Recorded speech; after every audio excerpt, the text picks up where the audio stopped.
It's episode 227 of The Platformers, a show about games and nerd culture. I'm your host, Brian Barnett. I'm Josh Mobley. I'm Chris Shriver. I'm eating some delightful home-cooked minestrone soup. How much soup have you been eating? Great water. This is actually the first soup that I've had. No, as a but part like, of this thing. okay. How much minestrone soup have you been eating? This is the first. I thought you talked about this last week. She made some, but I hadn't had any yet because she made.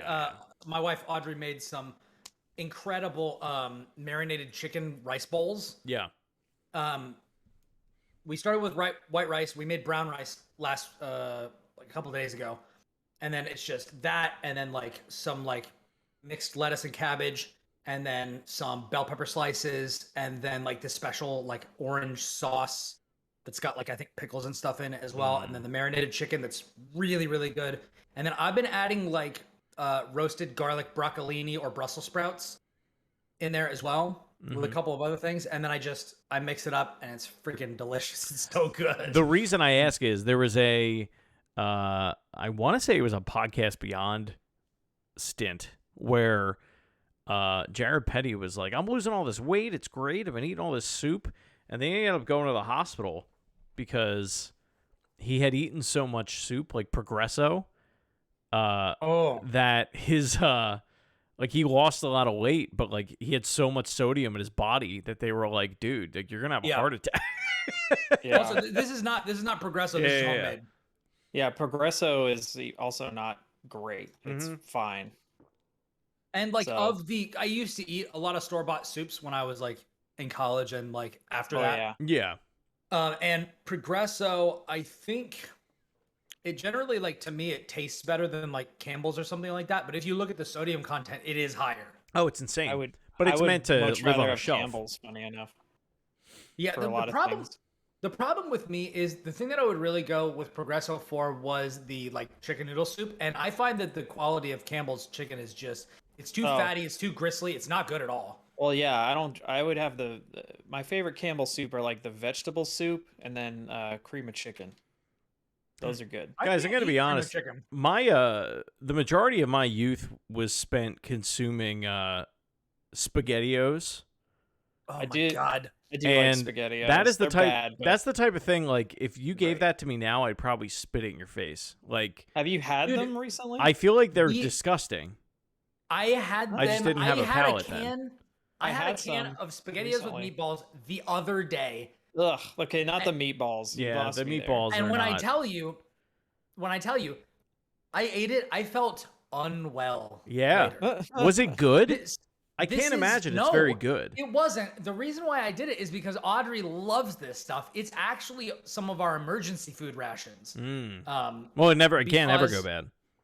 It doesn't go bad. It's not real food. One, and two, it's carbohydrates, like a fruit soup because it's tomato, and then there's meat in it, like protein. So, and you can eat it cold. So it's like it's something that you could just. I don't recommend it, but you can do it. I wouldn't do that. In world-ending scenarios, you can live on SpaghettiOs with meatballs.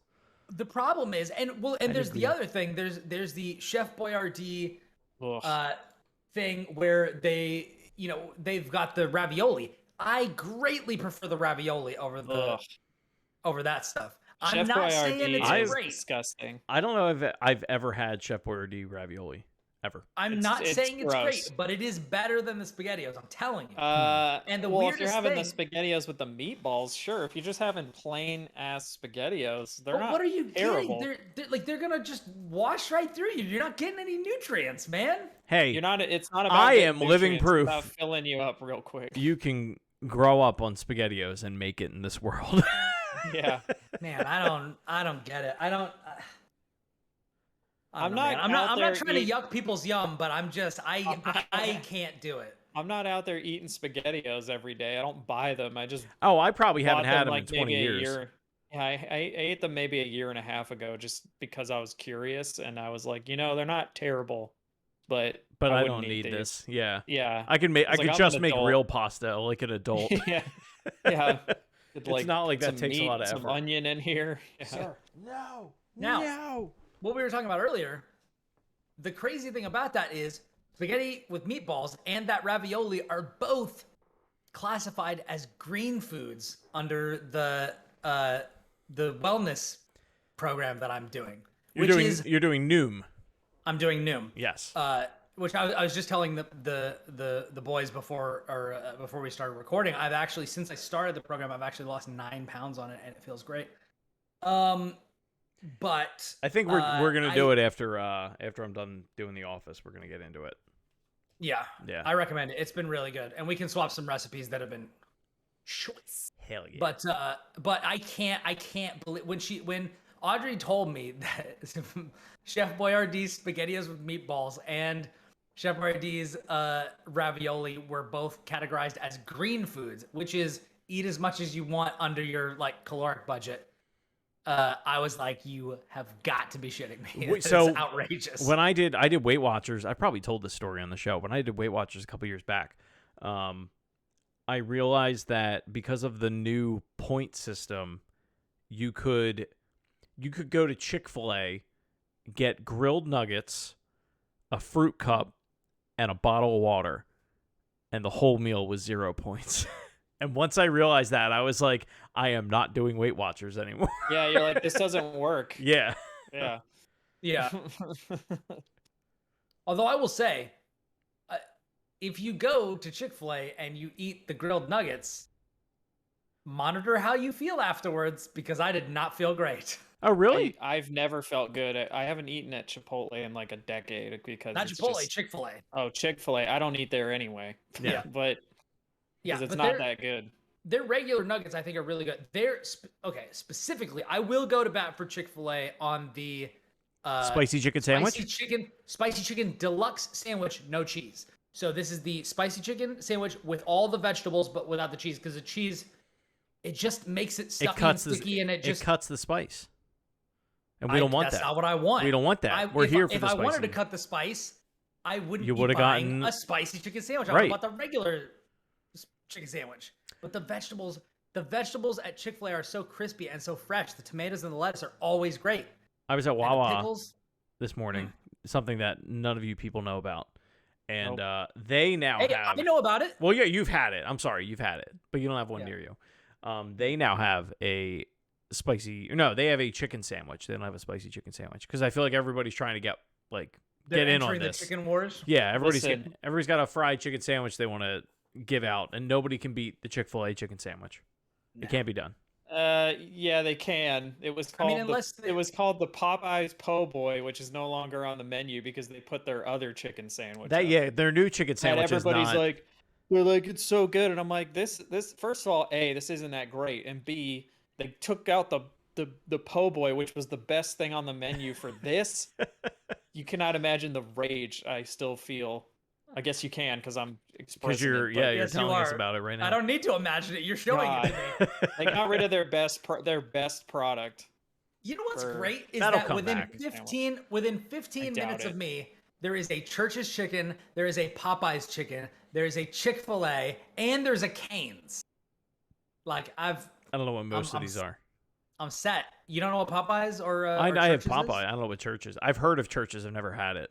And I've never heard of Cane's. I think probably a southern one. Yeah. Cane's is probably, other than maybe Chick-fil-A, is probably the best out of a lot of them. Oh wow. Cane's is really good. They're like the In-N-Out of fried chicken. They do like 4 things. They're terrible. No, they only, their menu is very limited. They do chicken strips. They do fries. They do like Texas toast.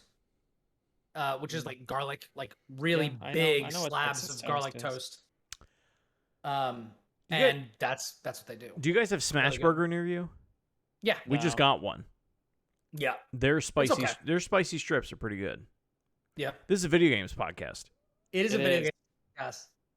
I'm gonna go out and get some tacos at some point fairly soon. There you go. There's a great burger joint place down here, literally called The Burger Joint, and right next to it there is a place whose sign is in the same font as the burger joint, and it's called The Taco Stand, and I'm guessing they're related. So I'm going to go to the taco stand soon, because the burger joint is... That, or they set up shop. One of them was like, that's a good font. And then good font. I'm just going to use that. Yeah. Harry in the chat. Looks the same. I'm going to use that. Harry in the chat. Churches, Kane. What are these biblical reference franchises?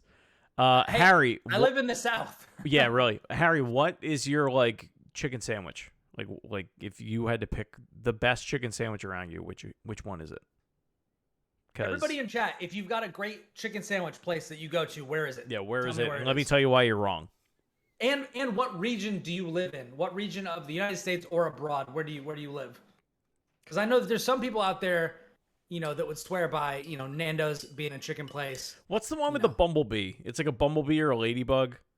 Jollibee. Jollibee, that's it. People We rave have one about of that those, sandwich. and I've never Wait, eaten. is that a chicken place? Yeah. It's not like a jelly bean factory or a candy store? No, it's like a fast food place. But they have a chicken sandwich, don't they? I don't know. I've never been in one. I just know one exists around me. I think Blessing was like going on about that one day on Twitter. He's a big fan of it. About Jollibee? About Jollibee. Anyway. What have you Anyway, been this up is a to video this game week, show. guys? Yeah. I've been addicted to one game and one game only, ladies and gentlemen. I'm playing my Switch again. Can you believe it? Wow. And I'm I playing didn't my know you had Switch. stopped.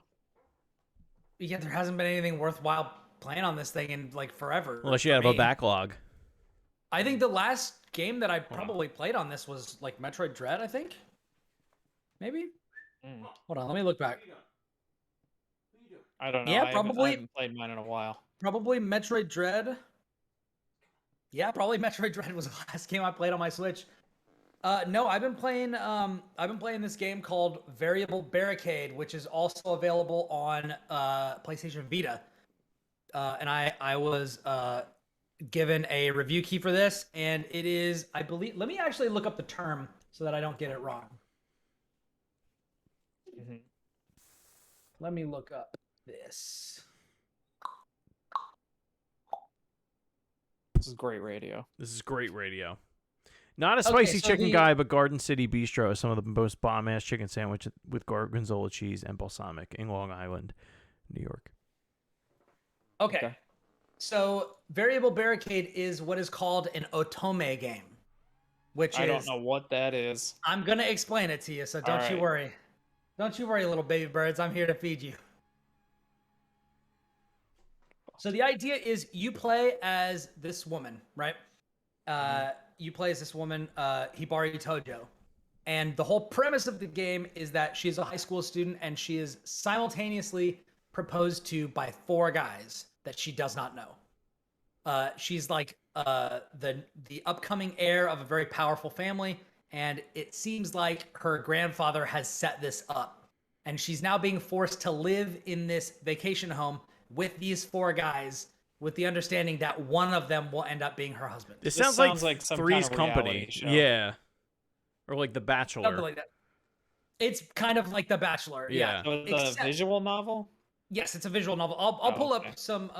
Actually, Chris, you said you couldn't pull up footage. No, I this only week? have 2 monitors right now. Okay, I so can this do it is next kind week. of like, this is kind of what it looks like.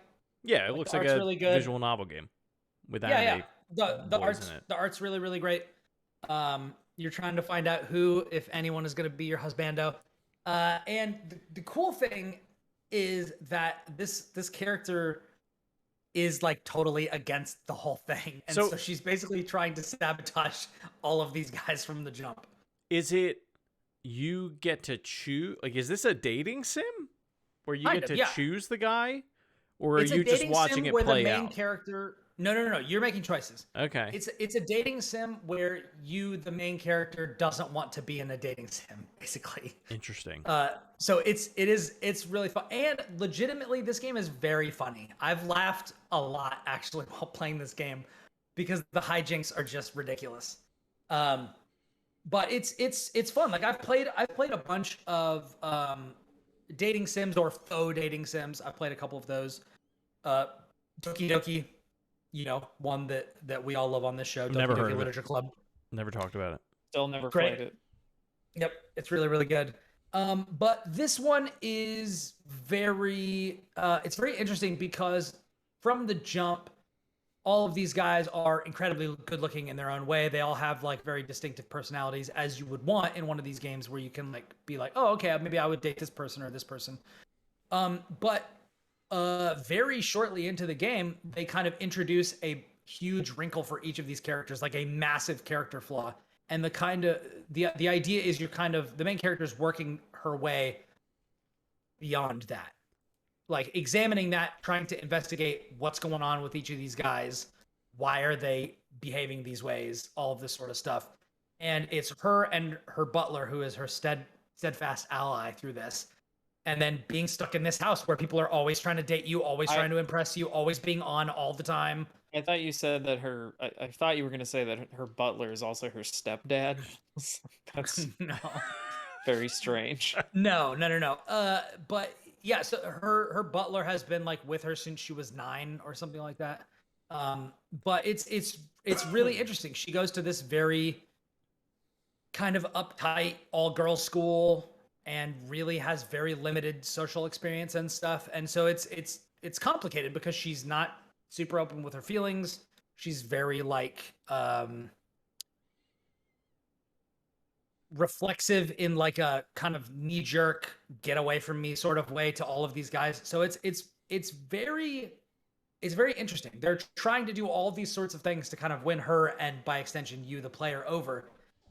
And you, as you're going through, there's like you play it kind of like a board game, and then you have like your phone, and you'll get texts that you can choose your responses back to, almost like Catherine, but not quite the depth of the responses. You can kind of like multiple choice the responses, and then you've got this little spy robot that can go around, so you can watch like candid videos of the guys when you're not around, and then you will navigate your way through these different boards that are focused on each of the guys. And then by the end, they will kind of take your decisions, whether you make more rational, reasonable decisions or whether you make more romantic decisions.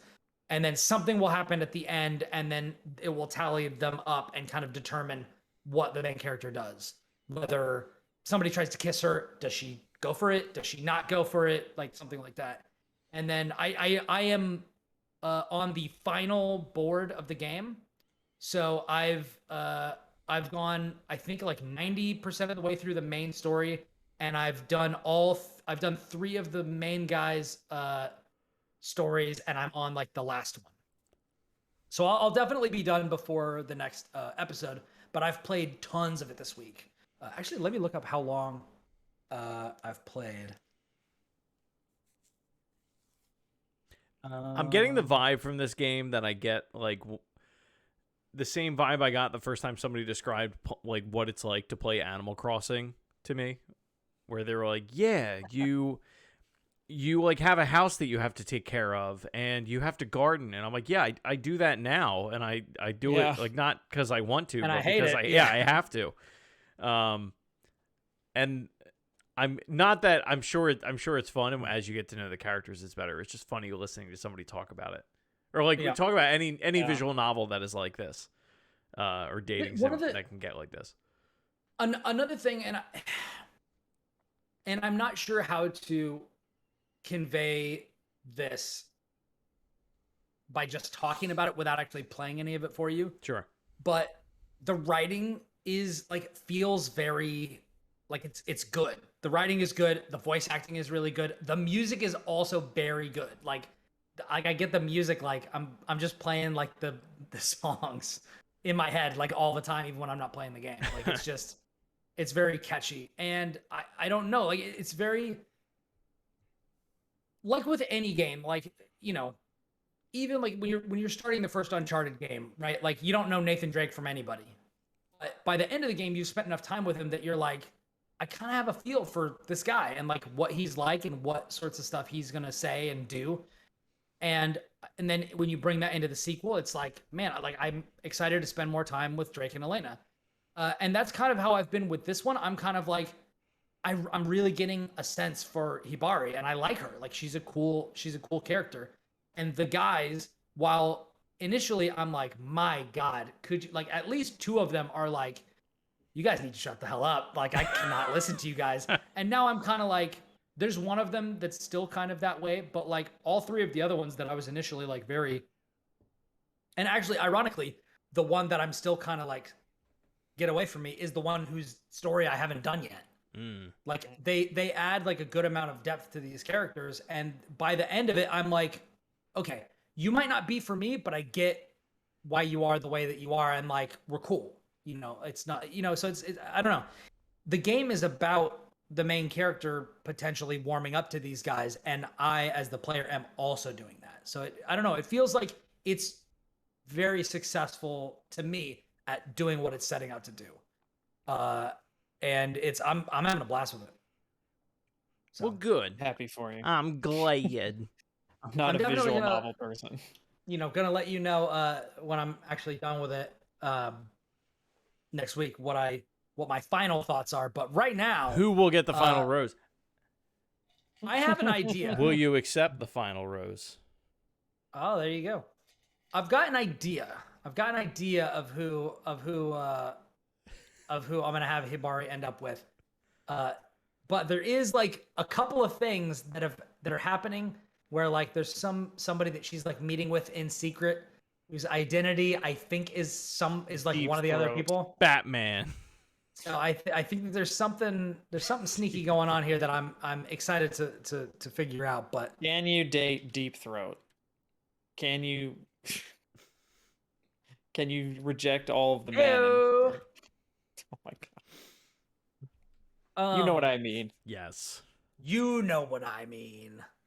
But yeah, I'm having a great time with it, and it's very cool to do that because the two games that I've been playing are Guilty Gear and Elden Ring, which are both very intense. And this is just I'm just gonna lay down on the couch very and different. chill. Yeah, it's very nice. I really like, man. You guys out there, I love video games so much. It's so no. Il Girl Chill in the chat says it's her brother. Oops, wrong game. Yeah, no, it's not. I mean, it better not be. I think she's an only child, so that'd be quite impossible. But I have a sneaking suspicion that it might be either one of the guys or the butler, but I don't know. We're gonna find out. We're gonna find out. It might, if it is just a stranger, I'm gonna be surprised. But I also like this stranger too, so I don't know what's gonna happen. We're gonna find out next time on Dragon Ball Z. Guys, I gotta talk about something. Yep. Yeah. Little kids suck at video games. Yeah. Oh yeah. Like Absolutely. they're real bad. Listen, I'm 31. I'm pretty bad. Little kids aren't good at. They're not good at many things. They're not good at most things, but video games, man. Whew. We were at my parents' last night for Easter. I brought the Switch like an idiot, and there's 6 of them, and of course they want to play Super Mario Odyssey, a single-player game. That went over about as well as you can imagine. But every single one of them, some of them were better than others. I will say that.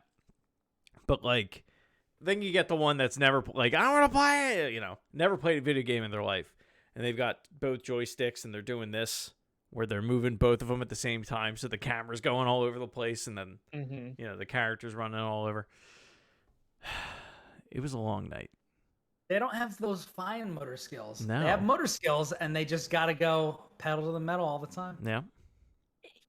But they don't know how to feather the gas. It's just boom. It's just on. If you're a parent, on or off. If you're a parent of a small child, just give them. I will say, the assist mode in Super Mario Odyssey, I was actually pretty impressed with it. Like, they give you a little arrow, like little blue arrows to like direct you throughout the world. They're very generous with like health and everything. If you have like stuff to do around the house and you have a little kid, just like give them that for 2 hours and then do what you gotta do. But if you're trying to do what I was doing, I don't recommend it. It was really, it was not a good time. That actually brings me to a question that you might be able to answer, Chris. So I've been thinking about this. I've got up on the shelf behind that little pin collection from Mario's 35th. I've got my Super Nintendo Classic. And I've been thinking, Riley's 2.5, getting close to 3. It might be about time to play like some Mario Kart or some Mario Brothers or something of that sort. I'm thinking about whipping it out, but I need wireless controllers, man. Are there any 8-bit wireless Do. controllers that work with this thing? Oh, with the Mini? With the SNES Classic? Yeah. There are. I don't think 8-bit Do makes them. Okay.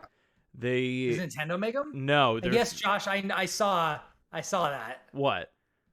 I wrote down. I'm thinking about whipping it out. But That one was free. They have yeah, that was free. most of them have a wireless dongle that you plug into the console. So you can just buy that? And then you buy the controller with the dongle, and then she's here for smooches. Hold on. Hello. Chris Shriver smooch time. Get the smooch cam. It's a voyage. Did you see I put the blinds up? Oh wow! Yeah. Are those the old ones? No, they're new ones. It's like, oh yeah, Give me a they smooch. look like blind. I love you. Doug, can we come? Smooch, I love you. Hey, oh, Keaton. Come on, Keaton. But yeah, they do make wireless controllers for that. I would say they go for like 20, 25 bucks. Yeah. But why don't you just give her the Switch? Or wait, do you have Switch Online or no? I do have Switch Online, but I need my Switch, bro. I got to be romancing these dudes. Yeah, but just give her. Oh, you want to do it? No, you need to sit there with her. Otherwise, she's gonna. Yeah. For Yeah. sure. But I don't. Come on. No, but like you need to like sit there with her and like be in Yes. pain. Like I need to know that you're in physical agony watching her not know what the difference between an A and a B button is. No, it's fine. Nobody cares, dude. We're just gonna fart around with it. It's fine. But I'm just thinking, like, I'm literally not even using this console, and I want to be using it, and I feel like, I didn't get started on games that much, that much more, that much older than she is now, Mm-hmm. Yeah. I'm laughing at Harry in the chat. I got to be romancing these dudes. Yeah, I mean, Hey, I would do Super Mario All Write Stars. that one down, Josh. Or Is this mine? that was mine. This okay. The other one is, if you wanted, you're gonna have that one. Well, the other one's not in a microwave safe bowl. Okay, then use that one. You can eat that. Anyhoozle. I think you just plug it in. I was probably 4-ish when I started playing games. Yeah, I was 3 or 4 when they threw Mario World at me, and I figured it out eventually. But Damn, I was dude. also, Did you get that donut secret house when you were? dude, I 3 or beat 4? Bowser when I was 4 years old. Like I played the Wild. whole game, but Truly wild. I was the youngest of 4, and my parents just stopped caring. They were just like, if he's happy, just They'll do it. let him go. And now I've do become it. the fine specimen that sits before you. I mean, you are athletic you are a very prowess of a responsible. man. I mean, athletic prowess aside, you're a very responsible, resourceful man. I have a Yeah. 401k. and a good looking man. Oh. Yeah. Look at that. Look at Handsome that. man. Look at that fucking quaff. A date. A dating This is a good one. sim-worthy I'm a man. dating sim worthy man. This is a good one. Yeah. This is a good one. You're the tech guy that you'd just be like frustrated heist. and annoyed, and you'd come through and you'd just be like, don't talk to me. I was up all night on this thing, and people would be like, oh, you really need to sleep more. You got to take care of yourself. And you're just like, I don't have time for that, and you're just very abrasive. And then later it comes out that you're just this big, warm, fluffy marshmallow. And You're everybody literally falls in love with you. describing the last like 3 years of my life. I was gonna say Chris is the guy in the heist movie who's like sitting at the computer and starts holding his microphone, saying, "No, that's not part of the plan. Do not do that." And then like the people just start doing shit. Yeah. Stick to the plan. I didn't then write you up this drive- change ticket for nothing. Yeah. Follow And by then the you book. drive, and then you drive away. You drive away and leave them. You to leave get them, caught. leave them holding the bag. Who was that? Seth Green in the Italian Job? Isn't that who that was? Sure. Wasn't that he, seems- Was that him? Yes. I think so. It was him or the guy who liked the shoes. At the end, he was like, when I get my gold, all I want is a big house with a big closet full of shoes. And then, nothing else in the house. spoiler alert, he got it. I mean, I'm going to tell you the best character in that whole thing is Edward Norton. but that he's the best thing. Even in though he's a basically loser every movie he's in, and doesn't get anything in the end. Ooh, platformers dating sim game win. Here's the question: who would Josh and I be? We've already established Chris is the high-strung, softy inside, but he comes off a little bit abrasive just because he's being worn too thin and he needs to learn to take care of himself and that sort of a thing. Who would Josh and I be? Josh would be the quiet. He's the bookish type. He's like the quiet one. I'm only quiet for people that don't know me. I'm loud as fuck. Well, that's what I mean. Like it'd be the one where in the beginning you go up. It's like you go up to Josh. He doesn't have much to say, and it's just like an ellipsis, and he's just like, "Hey, you ever watch The Crow?" And then The Crow is awesome. And then like, if you're like, "Oh, The Crow sucks. I really like Star Trek." He's like, "Get out of my face, you butthole." Yeah, I'd be like, "All right, I guess we don't have anything in common." I guess we just will never meant to be. And then he leaves the game. You would be, just like the fun. I mean, you Mr. Peanut Butter. You'd be Mr. Peanut Butter. So. I guess so. Fun, You'd be the guy charismatic who- type. Brian's the guy who like throws Tanbark at your window at 1 a.m. and he's like, "Hey, you want to go like smash some bottles I found?" You're either in for that or you're not, Or I'd be the down at the train tracks. Or I'd be like, "Hey babe, my band's playing a show down at the YMCA. You want to come see?" Yeah, and there's like 3 people there. Yeah. You have to. You either are supportive or you're like his enemy. You become his mortal Oh my god. Or you Then it turns become into a very different game. It takes like a dark twist. you turn into then I Matthew become- Patel. And then I turn into Monica. Oh. And then it's just it's just me murdering, Josh and Chris and all the other potential people until it's just me and the player. This game It's writes a itself. hard 180. Yeah. Yeah. Yeah.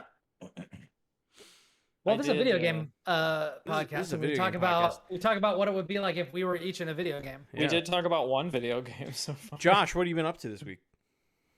Oh boy. Well, for the last 2 weeks, I have been playing a little indie game called Lego Star Wars: The Skywalker Saga. Ooh. And it's very delightful. If you like the Lego games, there's not much. I don't know if there's much new here. Like, it's very much a Lego game. Like smash stuff, get the pegs, unlock characters, like come back in free play and like explore. Is it so I'll ask this question.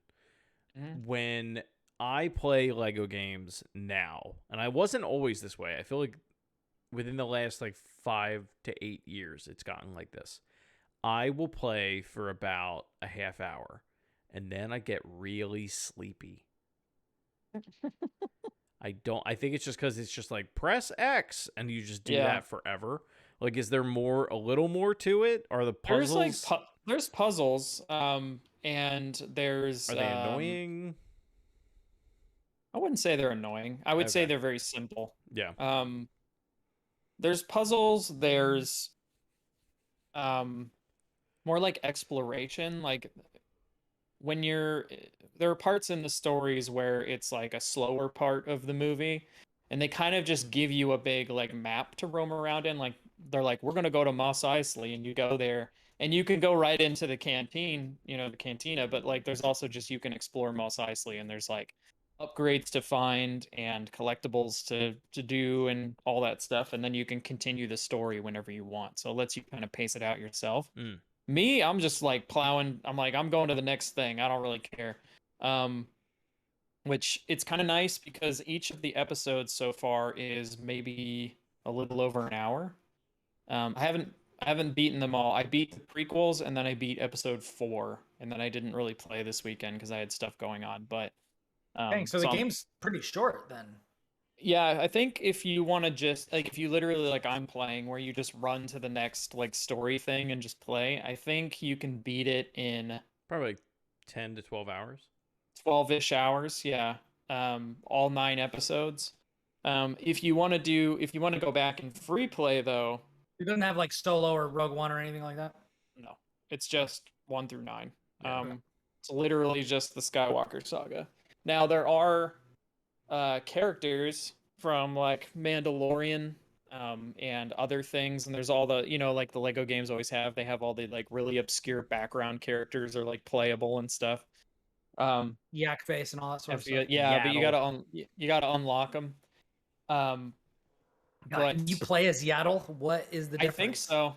Dude, the That's character wild. screen is huge. Like I mean, the that's- amount of things you can. It makes download Smash is Brothers huge. look like nothing. Yeah. I mean, that's the I mean, meat to be fair, of most of them are kind of the same, but yeah, Yeah. they're like palette Yeah. swaps, but that's the meat of most of those games is the free Yeah. play and getting like all the gold bricks and yeah, and and being like, I'm gonna go play episode 4 as Darth Maul or whatever. Yeah, Which you can do. Like I think they make you play each of the episodes as the characters as they were intended. mm-hmm. But then when you do that, you unlock like that zone in free play. So you'll unlock like Coruscant in episode 2 and 3 for free play, and then you can just go back there and be any character you want and dick around and do stuff and look for like the collectibles.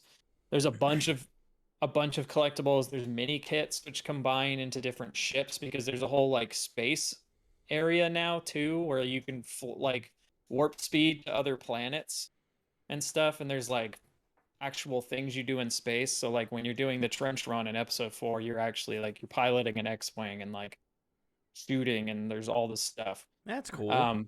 Yeah, and like when you in episode 2 Is it like when you're Kingdom Hearts dummy ship sections where it's like kind of light? I mean the whole game is very light. Like all the they don't even care if you die. Like you die and you see yourself die, and it doesn't even do like a checkpoint. The game's just like picks you back up and is like, here you go. Do you It's just lose any kinda like- studs or they You used to do, do but that? I think you can pick them up. Yeah, you like, can pick them right up again, immediately but usually. I think there are ways to make it harder if that's what you want, but I don't think most people play Lego games for the difficulty. I think I they was about play to say, them, I feel like that runs against the spirit of these games. they Yeah. play them to platform and be told like funny jokes and stuff. Yeah. I will say that the writing in this is actually pretty funny, and they if you play them in order, which I think I recommend, because they will have like jokes carry over between them. Oh, okay. Like my favorite example was in episode 1. There's this scene when like Padme and like the Gungans are all meeting and they're gonna like form the alliance, right? And Queen Amidala walks up. She goes, "I'm Queen Amidala," and then everyone starts doing this Spartacus thing where they're like, "I'm Queen Amidala." No, I'm Queen Amidala. And there's this one old guy with just a beard, and he's like, "I'm Queen Amidala," and then they shut it off. Later on in episode 2, where when it starts and the ship lands and then blows up, and they run over to you. It was supposed to be the new princess of Naboo is there, the new queen, and instead it's that old guy from the thing, and he goes, "I'm Queen Amidala," and then he dies. It's pretty great. And then the other one that I really loved was during the trench run when Vader comes down in the ship and he goes, "Cover me." That happens, and then they show his ship and a bunch of TIE fighters go and just like attach to it. And then he goes like brr, and he like shakes them off. Like, no, that's not what I meant. You know what I Not mean? literally. It's not literally. So it's very silly. Yeah. But, it's very light. It's very silly, and there's a fuckload of content. If you're someone who likes 200% these games, you'll be playing this for a long time because there's a shitload of stuff, and the maps are actually pretty big. They're big enough to like give you vehicles sometimes. Oh, wow. Like there'll be speeders like around and stuff that you can pilot just for the hell of it. You can fly them around or whatever. And there's like upgrade trees also for each of the characters is broken up into a class. So there'll be like Jedi. There'll be like basic tree that's like, the amount of studs you get and from how far away, or the amount of health you have. But then there's like a Jedi tree, and that affects all of the Jedi characters you can play, and you can upgrade that. And then there's like a bounty hunter, a Sith one, like a normal just people one, or like it's People tree. a people tree. It's kind of nuts, like how much stuff is in the game. I don't know if I'll go 100% it just because I'm not usually that person. But if you are that person, there's a shitload of game in here, I would say.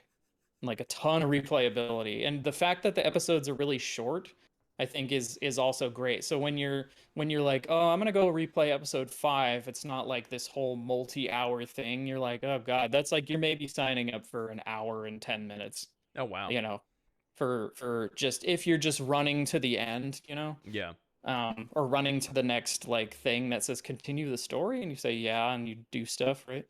Um, So, so are each of the episodes about as long as the movie then? no, because Star Wars movies are long as hell. I Yeah, don't know Star if Wars you've ever movies are like like 2 thought about hours it. They're long. almost all 2 to 2.5 hours. Hmm.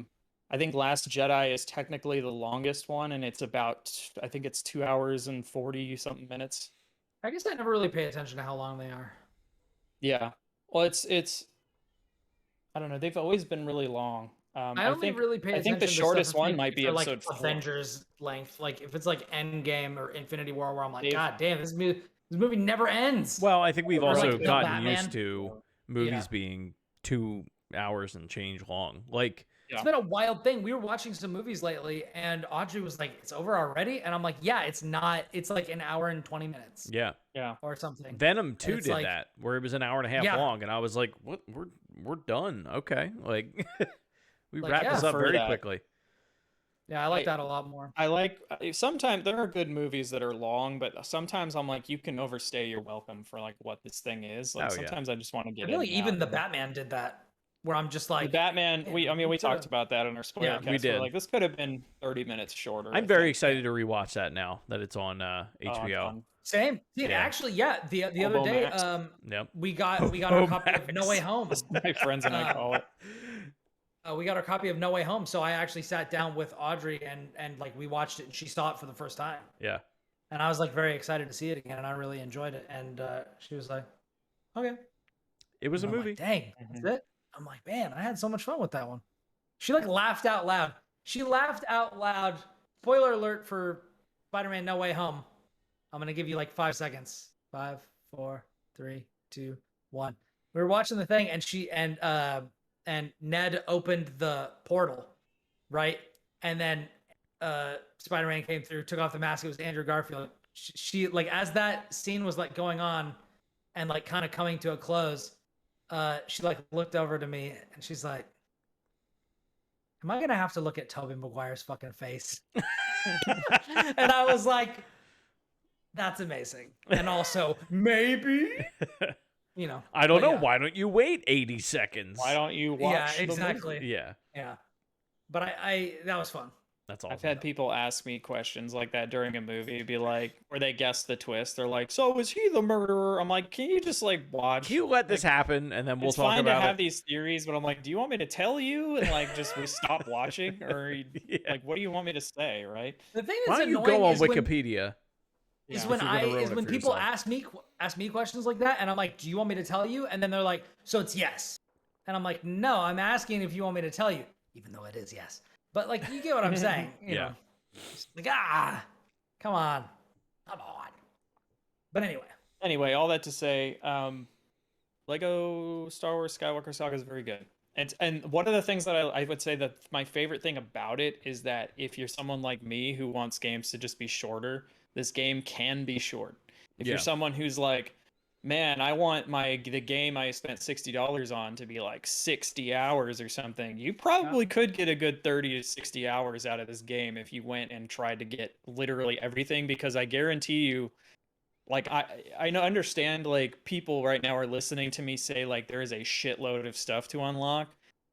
That is not an exaggeration. Like when you boot in and see all of the characters and all of the ships and all the mini kits and all the other things and all the bricks and stuff you have to find, they're going to be like, holy fuck, because there's just an immense There's a amount reason of this stuff. game took as long as it did to come Yeah. out. Yeah, it got Yeah. delayed for like a whole almost 2 years. Yeah.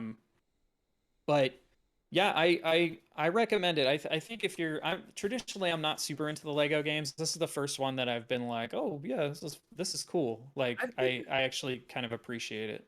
I've been honestly really surprised at how many people I've heard say that they're super excited for this, because I've tried a bunch of these games. A bunch of them have been made available as part of like Xbox Live Gold Yeah. or with Yeah, Game they Pass and stuff like give them that. away all the time. And so I've like dipped into a couple of them, and I played like maybe one level, and I'm like, this is so bare bones. It just can't hold my It's attention. very mindless. I will say this game, to my recollection, there were almost no puzzles in a lot of the old ones. This one actually has very basic puzzles in it that like I've never been stuck because they're not like super difficult, right? I mean, this game is kind of is pretty much meant for children and like Well, the parents of children or people who just want like something really like laid back. Like it's the Parents, children, and the parents of children, you know, idiots. yeah. uh it's but also for someone like I would say this game is like the antithesis of Elden Ring, where like Elden Ring asks a lot of you. This game does not ask much of you, like at all. Yeah. And it's not interested in asking much of you. It's interested in you just having a good time. That's Yeah. about it. Yeah. Which I think is kind of refreshing. Like I can sit down and I know that I'm gonna play episode 5 and it's gonna take me an hour to an hour and a half.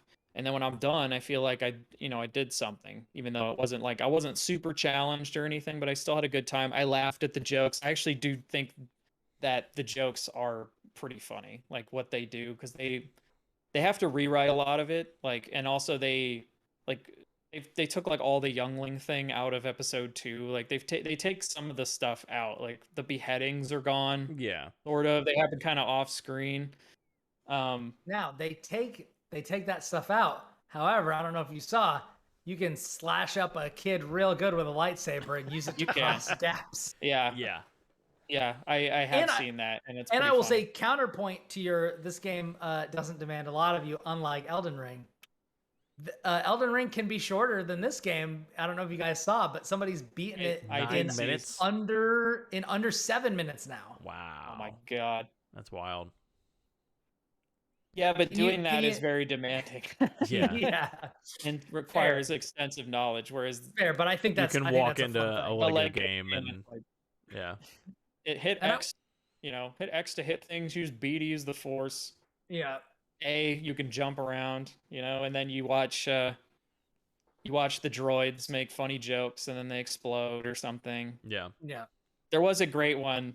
There was a great joke also in the beginning of Phantom Menace where or near the end, when like Anakin like is in the ship and it like skids through the thing.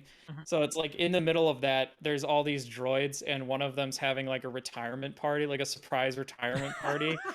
And like all the droids are like, surprise, they've got a cake, and he's like, oh my god, you guys, like I'm so amazing. You remembered on one day for retirement. The ship goes like wham, just like right into all of them. All the pieces fly out.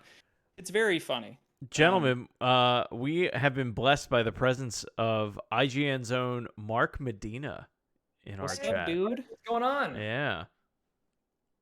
Talking But about yeah, some Lego Star Wars. Yeah. Lego Star Wars Catch the Fever. It's very funny. It's good that I was Uh, gonna right. ask if it got your Catch the Fever award. I'm Yeah. I curious would to say know. so. Normally I expected to fully not like this game because I'm not usually into the Lego games, but playing it, I'm like, yeah, this is actually kind of nice. It's like a nice just chill out, watch the funny jokes, like get some stuff out of it. But I think if you're into the Lego games, this will feel like really, really cool because it has a lot of good stuff in it, and there's like a ton of content in it. So That's Is awesome. this definitely recommend. Is this the biggest Lego game that they've ever made? I'm Oh, pretty it's gotta sure be. it is. Yeah, it has It's to be. gotta be. Yeah. It's 9 movies of stuff, and also just the amount of collectibles in this game is insane. I mean, It's funny enough, it's like nuts. the next closest one is probably Lego Star Wars: The Complete Saga, which I was just about to used say, to like, be a it true, kept- yeah, or what is it, 360. Also, They've one of the repackaged only these Star Wars games like trilogy by trilogy, and then like, okay, there's this section and all this sort Yeah, of stuff, and yeah. now it's just like, oh, it's everything. funny enough. I don't think I have that one. oh But I man, have- that was one of the only ones that had online co-op. yeah. Wow. And like which I get why they don't do it, but it's still like a huge bummer because I have I would Lego love Star to play Wars those 3: with The some Clone people. Wars, which I've never played. Oh no, yeah, you don't need to play that. Some of the other ones. But yeah, What was I gonna say? Oh no, I'm glad to hear that the puzzles aren't annoying because no, I didn't find them annoying at all. we had been playing Lego Lord of the Rings on Xbox One, which is a 360 game, and it actually upscales very well because the Series X. But there were definitely moments in that where like it goes from being so like single-minded to now you have to go do a thing and you don't realize it, and I just be like mindlessly like smashing whatever, and then all of a sudden I realize, oh, I have to go up, climb this ladder or do whatever.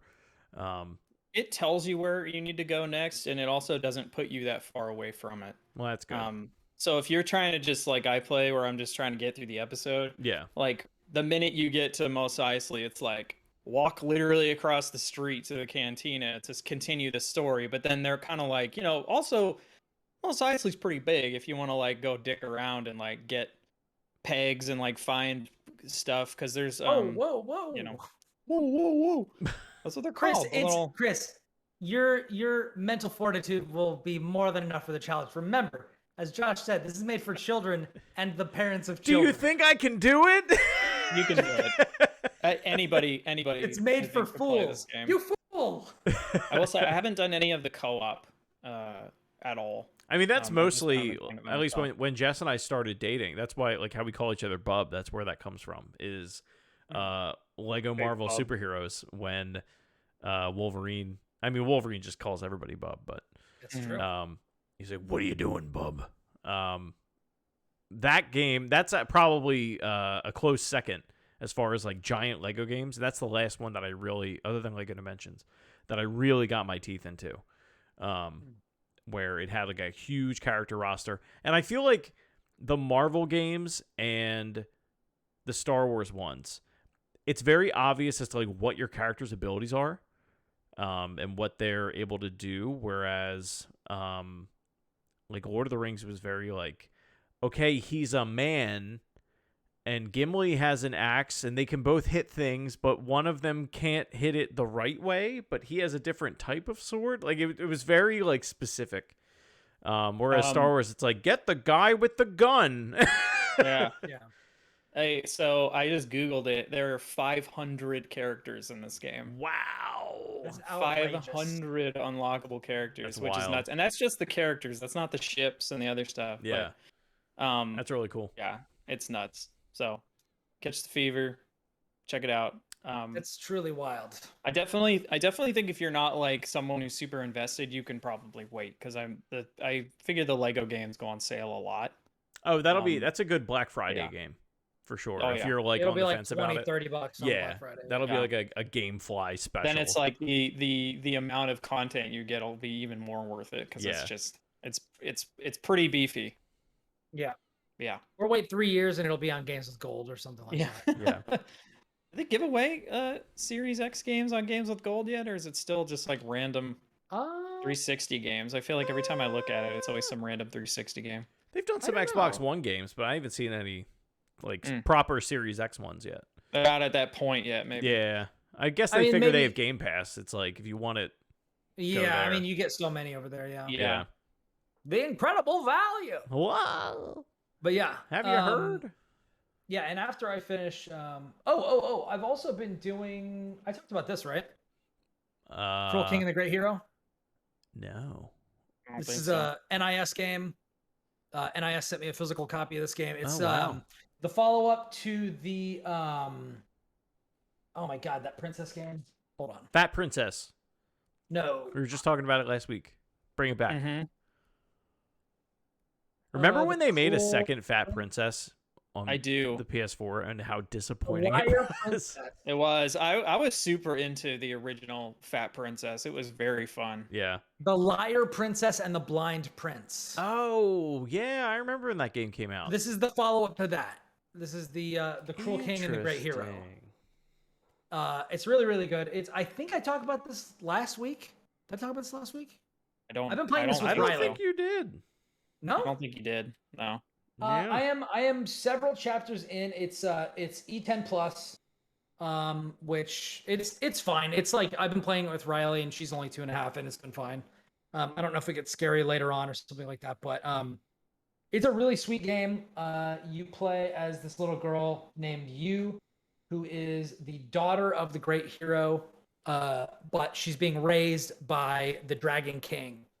And it's basically the story of how he's kind of raising her in this village full of monsters to be a hero. That's like her one dream. She wants to be a great hero like her dad.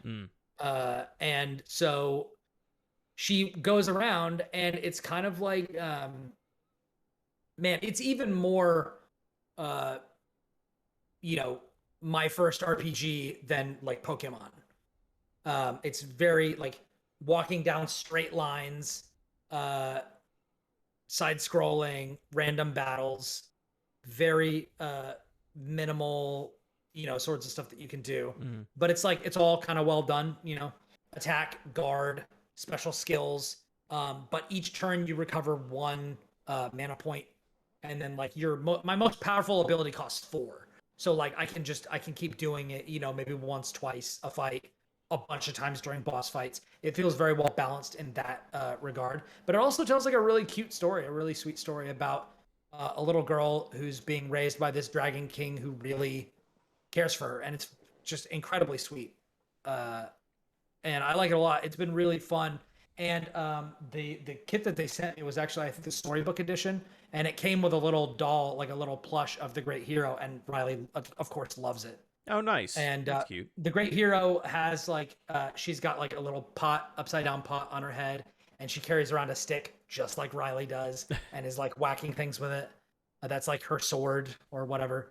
But it's I've been having a blast with it. This is going to be a real slow burn because I'm only playing this with her every once in a while, but I'm having a really good time with it. And I definitely think that it's NIS is kind of this like publisher or developer largely that is kind of the most famous for Disgaea, and I think rightly so because I really like Disgaea, but they do some other really cool stuff like this. Like what was the other game? Labyrinth of Refrain. Like these sorts of games where it's like one-off first-person dungeon crawler, or these like very innocent like side-scrolling RPGs and stuff like that. And they're good. Like I really like their art. Whoever they have doing all the art for their games is always really good. The music is typically really good. The writing is average to like better than average. Well, part of it too is translation, right? Like for sure. Yeah. And I think that the localization teams generally do a very good job. Yeah. And the voice acting is typically very good. And it's cool. It's like a storybook video game, basically. And I'm having a lot of fun with that. You played The Liar Princess and the Blind Prince, right?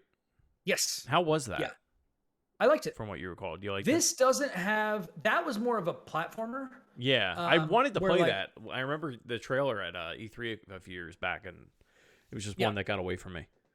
Yeah, it's good. It's good. I think me personally, I might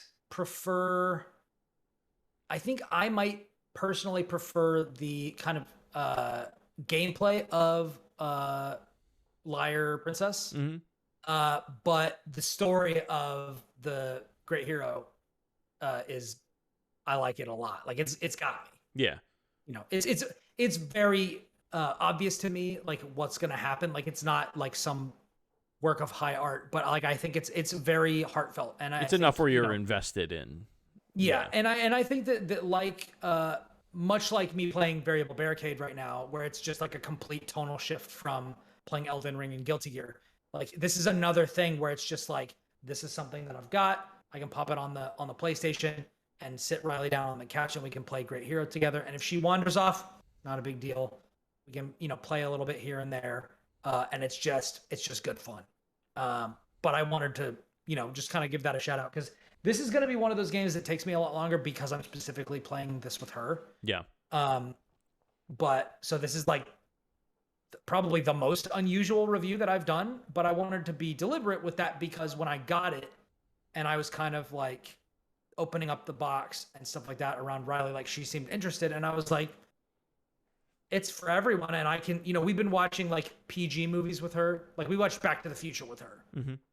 And like she's 2.5. She doesn't understand most of it, but she can understand some of it, and she's having fun with it, and seeing things that are going on, like watching Marty McFly skateboard down the road. Like it's just fun, and there's a lot of this game that's like fun, Yeah. and I'll read it to her, and it's, it's got a bunch of big words, so she learns new words and stuff.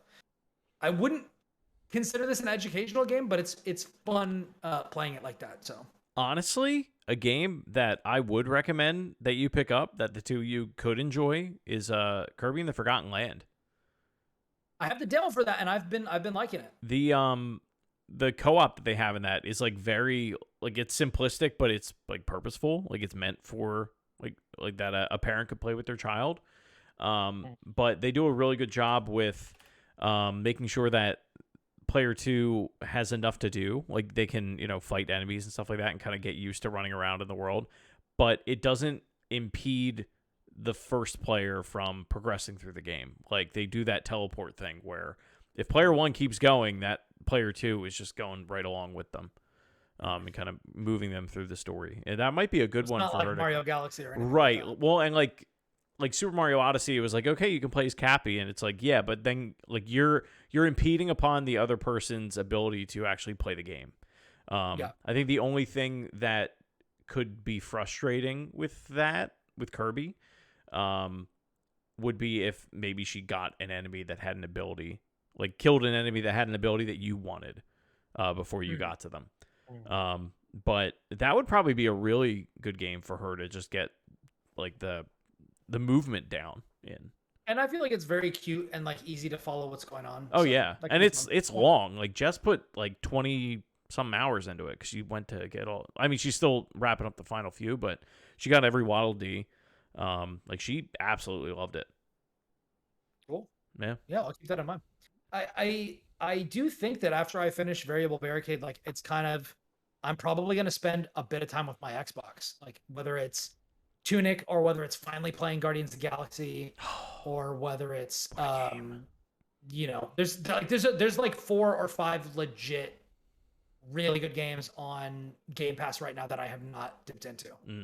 And I'm excited. I feel like when I finish Variable Barricade, I'll be right around emotionally prepared to like dive into something else. Although I will say I've been having worked for the past like maybe 2+ weeks on working on the armor encyclopedia for Elden Ring for IGN. Check out the IGN wiki for Elden Ring because I wrote a lot of stuff on there. Has given me a new appreciation for, like I platinumed the game on PS5 and I'm playing it on PC now, and I'm trying to do a playthrough where I get every item and complete every side quest, which you have to do in like kind of a particular way. And going through and having to get these like screenshots of these pieces of armor and find out where they are has like, there's the second legacy dungeon. There's like a quarter to a third of it that I just never saw because there's just a one, like you jump over a fence onto a rooftop way below, and then you like snake your way around the edge of a building and it just opens up into a whole new area. Oh, wow. I found a bunch of sweet stuff back there that I'm just like, man, don't know how I missed this, but it pays to explore off the beaten path. And there's been a ton of that. There's been a ton of that where it's just like little pockets of this game that I just never saw. Yeah. And so I'm, now that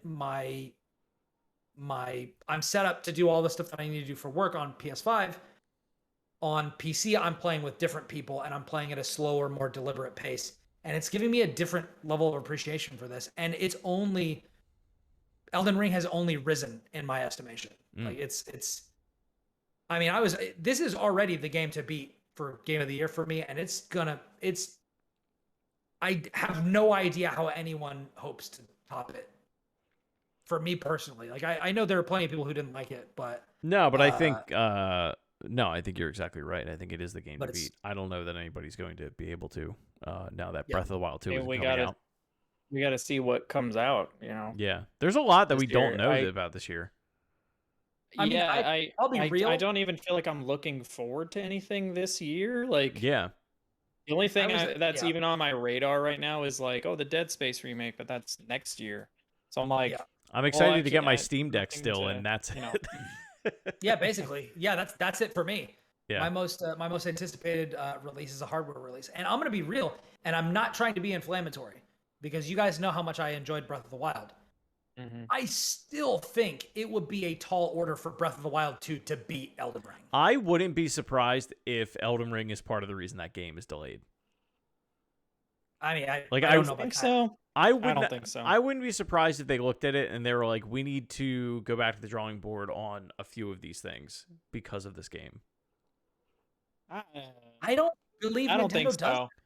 Yeah, but also don't know. like the amount of design work that you're suggesting is like, And this close to the finish line. yeah. Yeah, but are they? It was supposed to come out That's the this way year. it was supposed to come out this year. How many so- times? How many times was Breath of the Wild supposed to come out before it finally did?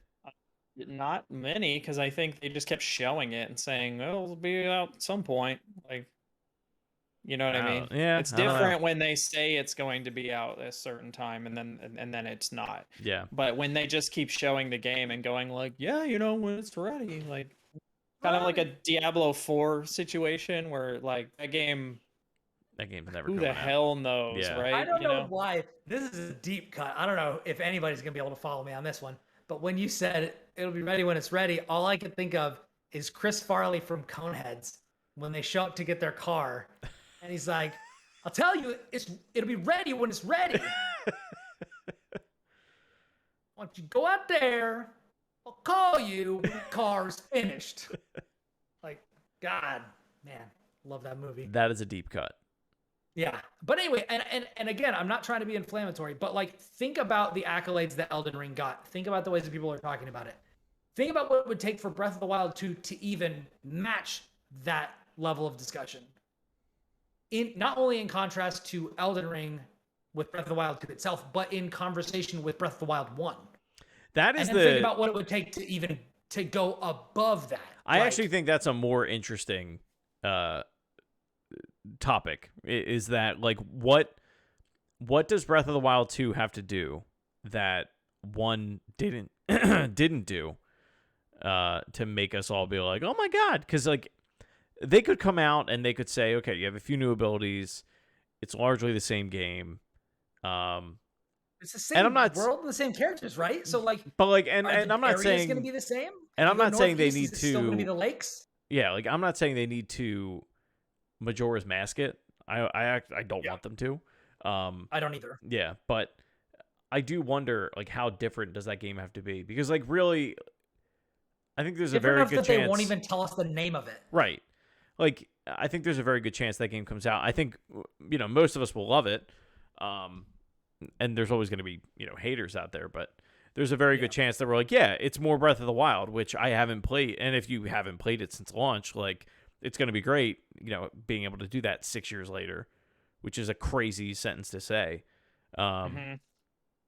Like I remember when we all got Switch and we're like, it's Vita 2 and played that game for the first time. Yeah.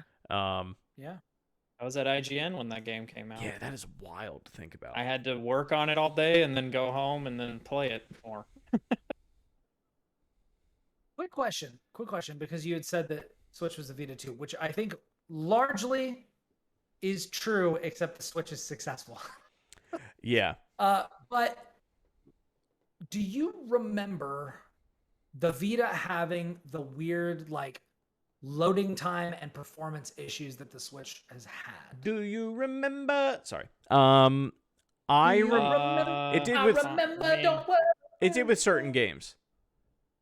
Yeah, I guess it depended on how heavy the game was, right? Killzone Mercenary don't- had pretty bad load times, if I remember Yeah. correctly. I don't remember that being like a thing across the board, but again, that's not really the case across the board with Switch games. Yeah, like with Switch games, if you're playing like Fez, like that was pretty instant. Like a game. It's probably, you know what it probably is? It's probably a victim of its own success. It's so big and so many games have come to it. The Vita never had that problem. Well, Like, the well, stuff yeah, that was coming was like built for it. Right, it was built for a mobile platform. Like when I think of games on the Switch that have bad load times, I think of Crash Team Racing, which is a game that came out on PS4 and Xbox. Like, Yeah. I think of these games that, yeah, they're ports and they're basically like compressed versions of a full console quality game. When like Yeah. at the end of the Although day, there are still games that load faster on that than they do on PC. Like when I was playing Sure. Death Gambit Afterlife, which Yeah. is wild. but like the Switch is mobile hardware at the end of the day. Like it is not Yeah. meant to be, this home console thing that it is. It's kind Hence, of we amazing stand that a, it we even stand works. a deck. We stand a deck Steamly. Yeah. So I'm surprised none of you pre-ordered the Playdate. it's I too thought about late. it, but didn't. I'm mostly Um, surprised you didn't, Josh. It seems like it's weird enough that like you'd be like, you know what? I'm into it. It is, and I was kind of like, really? problem You're is- surprised that I didn't? Come on. I'm trying to save money right now. Well, so that's I'm true. like, how realistically, how much am I going to play this, right? Yeah, that was kind of my take on it too. It seemed like it seems like an interesting platform for a type of game that we don't really get. Like Yeah. the last one it's that I very can think of unique. is like Save Me, Mr. Taco on Oh Switch. my or God. games like that. That was a fun game. Yeah, but we don't get a whole lot of new monochrome types of experiences anymore. You know what? I think With a hand crank. With a I hand think crank. Batloon could be fun on there as well. That could be fun. I still haven't played that. It's on my Switch though. What's Also, they announced that thing so long ago. Oh Yep. yeah, it was well before and COVID like even. just now came out. It's And if you try to kinda get one wild. right now, you're waiting until next year.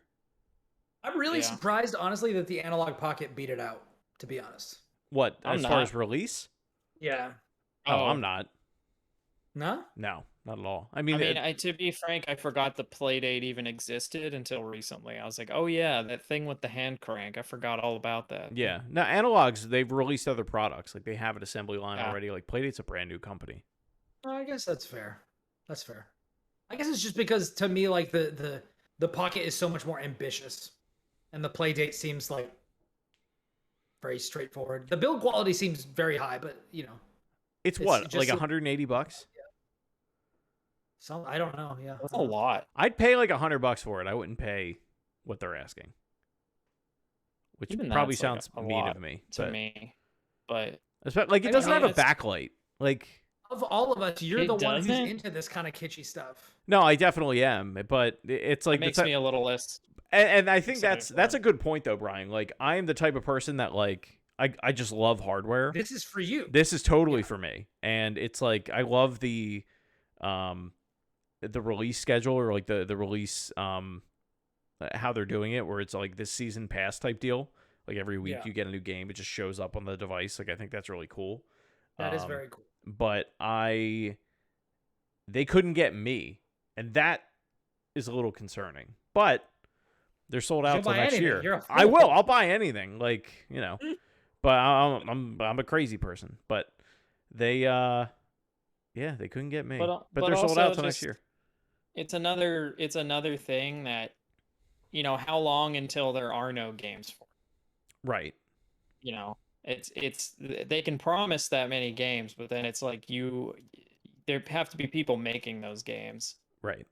and are people gonna care, as much? Well, and how right? long until I put it down and never pick it back up again? Like Exactly. It's like another thing that you have that you're Right. just like, I've never played that. I don't have thing." time for this. Yeah. I got enough of those things in my life. Like I gotta play this new console with a foot pedal, or something like. It's another thing, but I appreciate what they're trying to do because I think like with the consoles becoming as big as they are, games have gotten like a little more homogenized. Yeah. Actually not a little more, very much so. Whereas back in the day of arcades, like the design of your game also went with the design of the cabinet. So you could literally, as long as you could hook up all the buttons and things, you could do whatever you wanted. So like that's why arcade machines have so many creative they have all this like very creative design space around them that just console games don't. And so I think part of what made the Playdate sort of interesting was that it It had a hand crank. Like that's it had different. a gimmick. That's weird. Yeah, it had A gimmick. Yeah, but at the same time, it's like, uh, It's the Wii U like how problem. far can you take that? Well, it's Yeah, that, and it's like how many people, you're limiting yourself to Yeah. this audience. Whereas it's like it's way easier for us to develop a game where it has controller support and it can have keyboard support, and they all have the same amount of buttons. You know what's wild? Can you imagine a world where the Wii was like as powerful as like a PS3? I can now. Well, imagine back then. No, I know what you mean. Yeah. Like that thing would have taken over the world because thinking about it now, it's like that is the first and maybe only console that has come close to emulating like an arcade experience, because you could buy like dongles that just attached to the controller to create like a gun if you were playing House of the Dead, or like a fishing rod if you were doing a fishing game or something like that, or a tennis racket. You know what I mean? Like it did a good job of emulating that kind of thing, but the problem was it didn't give you that other thing that everyone wanted. They wanted the Infamouses and they wanted the Halos and stuff, which are all on normal game consoles. But I'm like, man, can you imagine a world in which Nintendo like pushed their hardware like that? Well, where they had the best of both worlds. What's funnier now? Be like unstoppable. Oh, they would be. What's funnier now, though? Well, the problem is they may not sell as many because and this they weekend probably really wouldn't. Yeah, which is a good point. like this weekend was the reminder of that, where I was in a room full of 6 people under the age of 7, and I was like, I wouldn't trust any of you people with a $600 piece of hardware. Like that's why it's as cheap as it is, because it has to be to get. It's also super durable, right? And I would also say, friend of the show Will Berger and I had this conversation, and one thing that he said, which I thought was interesting, was I was like, man, I just wish that Nintendo took this seriously, like they did in the GameCube era when they wanted to be on the same technological footing as the other consoles, so that you could play whatever you wanted on those consoles. Discs. And Will said, with no sarcasm, if Nintendo was serious about being forward thinking about their tech, there wouldn't be a games industry. Yeah. It would just be them. And I think that's an interesting argument. I think that's an extreme. Totally... Yeah, I would disagree. Sure. But But I think that's an interesting point, and I see where he's coming from. Because like they had it was only very recently that people started considering Sony in the same tier as the first party development of Nintendo. And even still, when Nintendo shows up with Breath of the Wild, with Metroid Dread, like people pay attention. You know what I mean? So they don't always, like they have a lot of misses and they have some weird stuff that's trapped on different things. But I do think that it's interesting. And one other thing that I was thinking, looking at this Playdate, and it is 180. Yeah. I looked that up.